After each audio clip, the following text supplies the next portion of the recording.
Eh bien salut tout le monde, c'est AZK, nouvel épisode du journal DeFi aujourd'hui. J'ai pas mal de choses à faire sur le portefeuille mine de rien et je vais commencer par me débarrasser de ma position sur le token Navix. Voilà, c'est la plus petite position qu'il y a sur le portefeuille. J'avais spéculé dessus il y a quelques temps quand j'avais fait ma vidéo sur les potentiels listings qu'il pourrait y avoir sur Binance et j'ai eu l'occasion de revenir sur cette vidéo, de voir la performance des coins depuis cette vidéo. Alors le retour, je l'ai fait sur la chaîne secondaire bien évidemment sur AZK Crypto Degen et sans surprise c'est vraiment pas une réussite. Le seul du coup token de cette vidéo, si je dis pas de bêtises, auquel je m'étais exposé, c'était Navix et voilà, ça s'est mal passé. Je suis à moins 60% dessus, ça fait pas plaisir.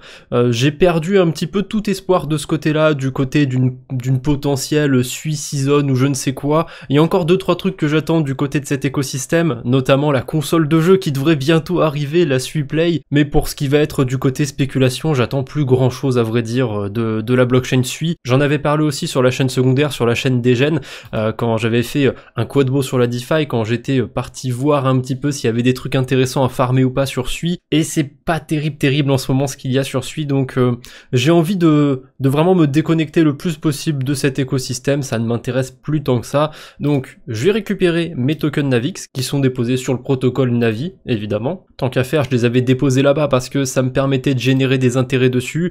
Alors ouais, c'est bien, j'ai 20% APR sur le token, mais sachant que j'ai pris un moins 60% dessus, c'est bon, c'est pas grand chose, ça fait pas une énorme différence. Donc je vends mes tokens et je vais les bridger ensuite sur Arbitrum. Ok, j'ai récupéré les tokens, tant qu'à faire, je n'oublie pas d'aller dans mon dashboard, je suppose que c'est ici. Je peux récupérer les intérêts bonus que j'ai générés, c'est la somme colossale de à peu près 80 tokens Navix, soit 5 $ au cours actuel, c'est complètement dingue. Pour swapper mes tokens Navix en USDC, je me suis rendu sur Aftermath. D'ailleurs, ils ont refait leur interface il y a pas longtemps. Avant, ça ressemblait pas à ça. J'aime bien, c'est très sobre, c'est très simple comme interface. Et Aftermath, c'est un petit peu le jumper sur la blockchain Sui. C'est un agrégateur d'agrégateurs, donc ça marche plutôt bien quand on veut venir swapper des tokens. Et je vais récupérer 223 USDC à peu près. Ça va, c'est pas trop dégueu. Comparé au token mode que j'ai vendu dans la dernière vidéo, sur celui-là, je m'en sors... Bon, je m'en sors quand même mal, hein. Moins 60%, je le prends pas avec plaisir, mais je m'en sors mieux que sur le token mode. Maintenant, pour les bridger, j'ai pas mal le choix. J'aurais pu utiliser Portal Bridge, qui utilise directement le CCTP, c'était le moyen d'avoir le moins de frais possible, mais il me semble que ça prend 15-20 minutes à peu près la finalité quand on va dessus à un autre écosystème. Du coup, j'ai envie d'utiliser Mayan Finance, ils ont rajouté la compatibilité avec la blockchain Sui il y a pas très longtemps. Alors, il faut que je connecte mon Rabi en passant par Wallet Connect. Ok, c'est ça. Là, j'ai le Rabi Wallet, parce qu'évidemment, c'est le portefeuille que j'utilise du côté EVM. C'est le meilleur portefeuille du côté EVM. Arrêtez d'utiliser Betamask. Bref, donc, est-ce que je confirme ma transaction? Pourquoi j'ai 220 USDC qui sortiraient alors que j'en ai quasiment 223 à échanger? Il y a un truc qui cloche. Il me remet 220. Je sais pas si c'est un bug dans la prévision, la prévisualisation ou quoi, mais ça me paraît bizarre. Est-ce que je me retrouve avec quelques USDC restants sur la blockchain Sui? Bah je vais regarder ça tout de suite sur mon portefeuille. Ouais, j'ai 2 USDC qui ont pas été bridgés. Un peu curieux, du coup, Mayan, pourquoi t'as pas voulu bridger mes 2 derniers USDC? Je sais pas. Bon, c'est pas dramatique, je suis pas à 2 $ près non plus. Le temps que mes USDC arrivent là-bas, je vais pouvoir faire quelques transactions ailleurs, parce que j'ai des trucs à bouger aussi sur d'autres écosystèmes. Tout d'abord, sur la Binance Smart Chain. Je me suis un petit peu exposé au protocole USDX Money, et c'est comme sur Asterus. Je m'étais exposé à 2 protocoles de stablecoin sur la Binance Smart Chain, parce que je farm ces airdrops, et je me plaignais un petit peu du yield qui était pas terrible, et boum, Pendle est arrivé comme par magie, et maintenant on a des yields qui sont pas dégueux. Bon, sur l'USDX, il était un peu plus élevé il y a quelques jours, c'est dommage, mais là 11% annualisé, sachant que la position elle mature dans 171 jours, ça m'assure un rendement de 11% sur 6 mois quasiment. C'est pas dégueu, si en plus de ça je peux farmer un petit peu l'airdrop du SDX, je dis pas non.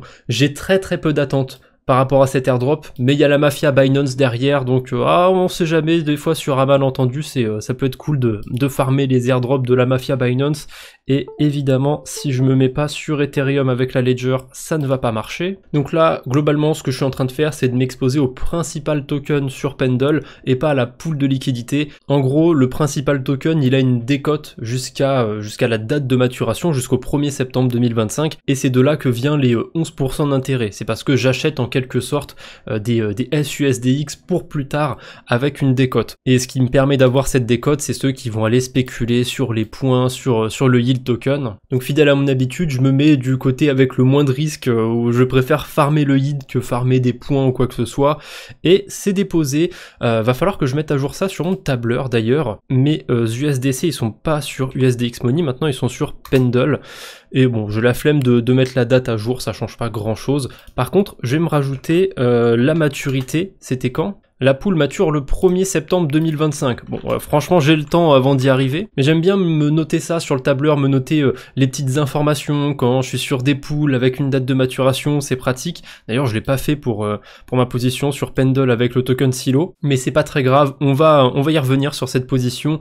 Avant ça, je vais faire un petit tour du côté de Berachain. J'ai une stratégie dont j'ai parlé dans les 2 derniers épisodes du portefeuille DeFi. C'est une stratégie avec de l'Ethereum. Je fais un emprunt de token Bera pour m'exposer à la pool Ether Bera. Donc ça me permet d'être plus ou moins en delta neutre, c'est pas un delta neutre, hein, mais c'est plus ou moins un delta neutre en étant exposé avec de l'Ether, et ça génère un rendement qui est pas dégueu, hein. Il y a quand même 102% APR sur la pool de liquidité, le rendement il a plus de 100% depuis que j'ai commencé cette stratégie, donc c'est très croustillant, c'est très sympathique, et là je vais récupérer mes intérêts, je vais les convertir en token Bera, je l'avais fait la semaine dernière dans le dernier épisode du journal DeFi justement, et je recommence. Vu que les frais coûtent que dalle sur Berachain et qu'en plus de ça, c'est pas plus mal que je récupère un peu de Bera pour baisser mon emprunt, parce que j'ai pas non plus un Hills Factor de fou furieux, hein. Mon Hills Factor il a 1,45, je pense pas me faire liquider sur cette position, j'ai très peu de raisons d'être bullish sur Bera. Par contre, si son prix se stabilise ou si il s'apprécie un tout petit peu, je suis pas mécontent non plus, vu que je farm indirectement des tokens Bera. En farmant sur Infrared, je récupère des IBGT, donc c'est la version stakée du token BGT, et le token BGT c'est du token Bera, avec un truc en plus, c'est qu'il a un pouvoir de gouvernance. Bon, maintenant que c'est récupéré, je vais passer sur KyberSwap pour échanger mes tokens IBGT. Je suppose que je pourrais le faire sur Jumper ou sur d'autres agrégateurs, mais j'ai pris l'habitude d'échanger les IBGT sur KyberSwap parce qu'au tout début, sur Jumper, ils trouvaient pas la pool de liquidité pour les échanger. Là, ça marche plutôt bien sur KyberSwap. Je pense que maintenant, ça marche, hein, du côté de Jumper. Ils ont dû rajouter plus d'agrégateurs, plus de DEX sur Berachain. Mais bon, j'ai pris l'habitude pour swapper ces tokens de passer par KyberSwap. Ça marche très bien, donc je reste sur KyberSwap. Allez, j'ai récupéré des tokens Bera, 3 tokens, je vais les déposer sur Dolomite, parce que c'est ici que j'emprunte les tokens Bera. À vrai dire, j'ai pas vraiment le choix, hein. C'est un peu la seule plateforme de lending sur Berachain qui propose de l'emprunt sur le token Bera, et en plus là, les emprunts ils sont au maximum et ça coûte plutôt cher, hein. On le voit vite fait ici, le taux d'emprunt il est à 52% sur le token Bera. Ça reste rentable, hein, de les emprunter, vu que la pool de liquidité elle est au double, elle est à 102%, mais ça fait jamais plaisir, hein, quand on farm et qu'on a 52% de taux d'emprunt sur une position, ça pique quand même. Bref, je vais repayer une partie de ma dette avec ces tokens Bera, ça va faire passer mon Hills Factor à 1,52, ce qui est un petit peu plus confortable, et je continue de laisser tourner la stratégie, hein, je la trouve toujours aussi intéressante, emprunter à 52%, déposer dans une pool à 100%, ouais, je dis pas non. Bon, pour Berachain, on est bon, c'est terminé, j'enchaîne avec un des derniers trucs qu'on va faire aujourd'hui, enfin que je vais faire, j'ai encore cette habitude de dire on, mais non, c'est je suis tout seul dans mes vidéos, et ce n'est pas un conseil en investissement. J'ai mes tokens Silo. Alors, Comme pour Navix, Silo, j'avais acheté des tokens pour spéculer dessus par rapport à un potentiel listing. Alors pas nécessairement un listing, mais le fait que peut-être Coinbase pourrait le rajouter dans leur liste de tokens parce qu'ils sont exposés à certains tokens de leur écosystème. Silo, ils se sont déployés sur la blockchain Base, sauf que ils se sont déployés mais un peu histoire d'eux. Je trouve qu'ils n'ont pas fait grand chose de particulier sur cet écosystème. Et récemment, Silo, ils ont lancé leur V2 et ils l'ont lancé notamment sur Sonic. Et bah il y a eu une petite hype au début sur Sonic, les tokens de son écosystème se sont appréciés, et Silo du coup, il a fait partie des tokens de l'écosystème de Sonic. Malheureusement, toute la hype qu'il y avait est redescendue déjà du côté de Sonic, des tokens de Sonic. Ça va peut-être repartir, j'en sais rien. Je suis encore en positif sur le token Silo, j'aurais pu le vendre limite au double il y a une semaine encore ou 2 semaines. Un petit peu dégoûté de pas avoir eu cette prise de recul avant, de me dire que c'était la hype sur Sonic qui avait poussé le prix de Silo. Parce que quand on regarde les volumes sur la blockchain autour du token, quand on regarde son développement sur Base, ça avance pas beaucoup, il y a très très peu de volume, hein. Je peux vous le montrer ça du côté de CoinGecko. Là sur les dernières 24 heures, il y avait 80 000 $ de volume. Il y a pas longtemps, quand j'avais regardé les volumes sur 24 heures, c'était même en dessous de 20 000 $. Donc il y a très très peu d'échanges. En général, c'est pas ultra bon signe sur un token qui est très peu de volume sur 24 heures. Je suis encore en positif sur cette position. Je préfère du coup récupérer mes tokens Silo et aller les vendre tant que je suis encore en positif dessus, parce que j'ai plus du tout envie d'en garder dans mon portefeuille. J'ai l'impression que le seul truc qu'il y a eu récemment, c'est la hype un petit peu sur Sonic, et je vois pas particulièrement le protocole Silo aller beaucoup plus loin après ça. C'est un peu comme Dolomite, hein, ça reste un protocole de lending assez niché. D'ailleurs, j'ai un petit truc à dire par rapport à Dolomite, mais c'est un protocole très niché, et il y a 700 ou 800 millions de $ de TVL dessus, ce que je trouve complètement énorme.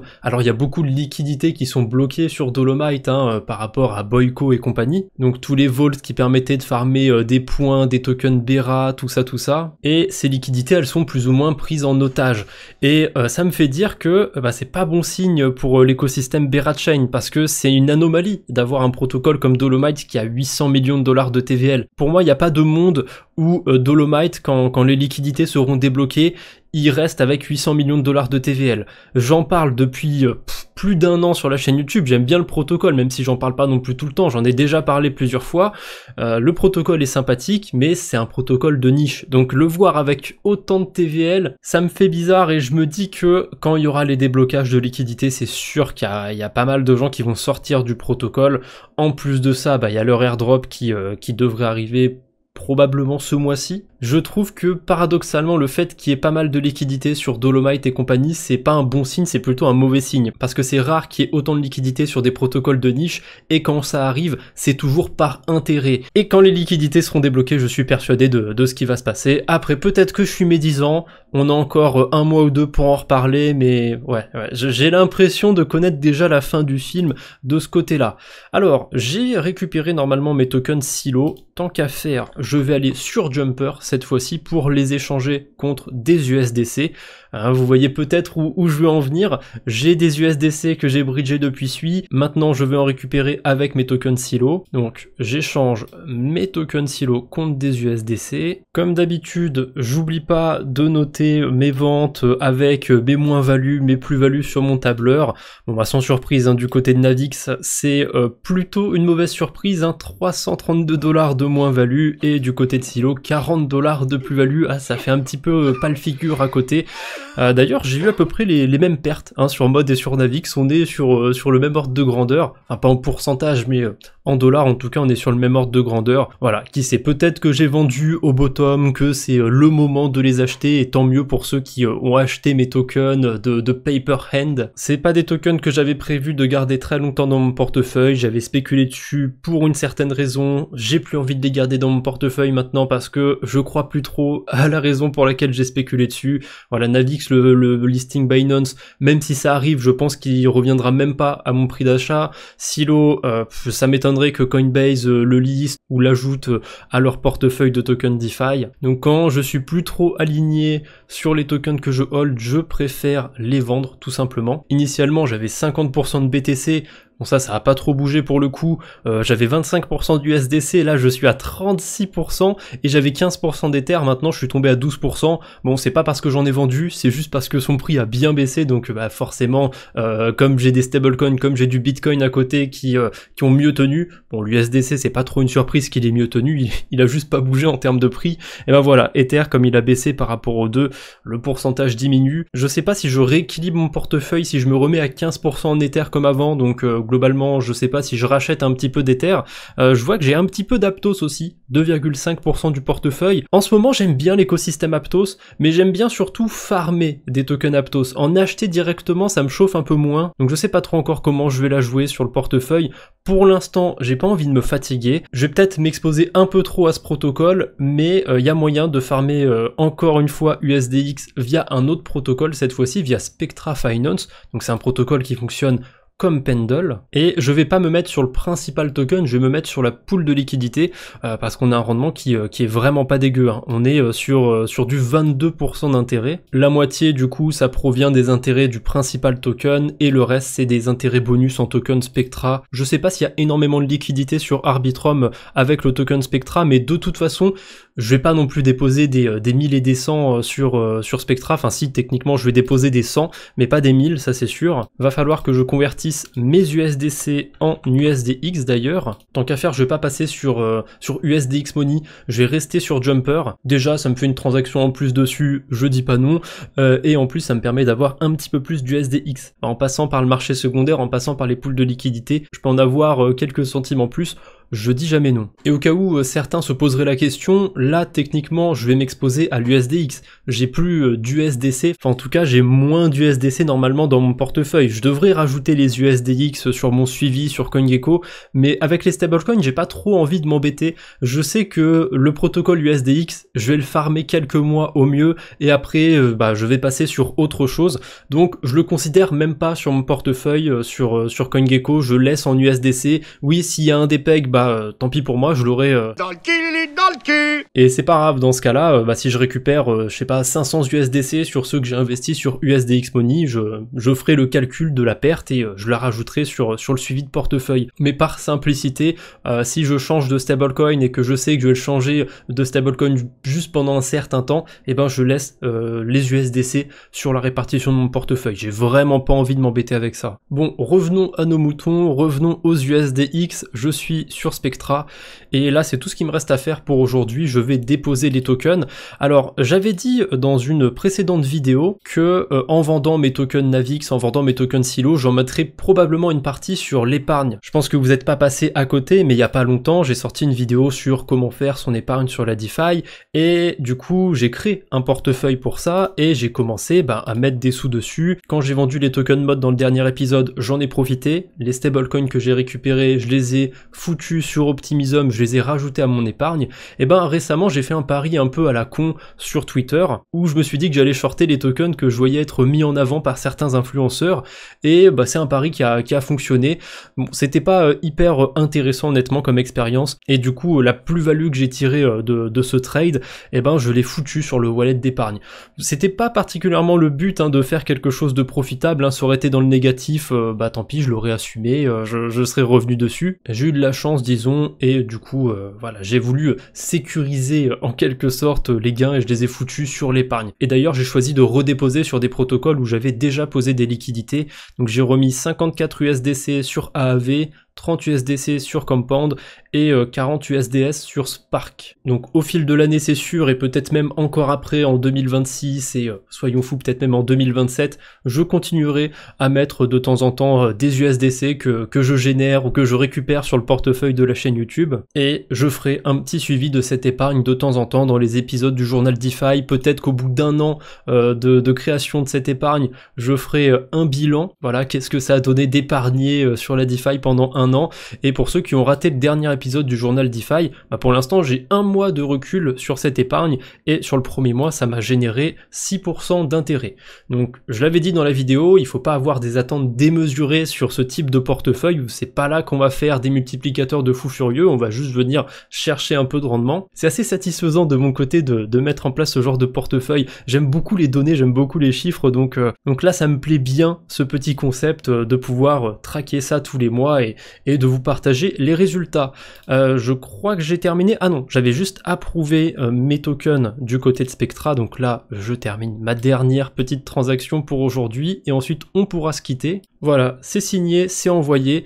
Tout ce que j'avais à faire pour aujourd'hui, hop, c'est terminé. Enfin presque, il faut que je rajoute ça sur mon tableur. Je vais le faire de mon côté, hein. Je vais aller dans la section Vault et je vais rajouter en dessous que j'ai déposé mes USDC, enfin plutôt mes USDX sur Spectra. D'ailleurs, ce tableur, si vous voulez le récupérer, il y a le lien dans la description, si ça peut vous inspirer pour faire votre suivi de crypto de votre côté. Parce qu'on le dit pas souvent sur la DeFi, hein, mais c'est très important de faire un suivi de ce qu'on va déposer sur des protocoles. Même si on a des outils comme D-Bank et compagnie, parfois on peut se perdre un petit peu. Et peut-être que je suis juste un boomer à prendre cette habitude de tout noter sur mon tableur, mais ça marche bien pour moi, donc peut-être qu'il y a bien 1 ou 2 personnes qui regarderont cette vidéo pour qui ça peut marcher aussi. Je ne vous embête pas plus pour aujourd'hui, je voulais faire un épisode de même pas un quart d'heure, je pense qu'on sera sur au moins 20 minutes au final. Allez, peut-être que le prochain sera en dessous du quart d'heure, j'en sais rien. On se retrouve bientôt j'espère, d'ici là portez-vous bien. Allez, salut tout le monde.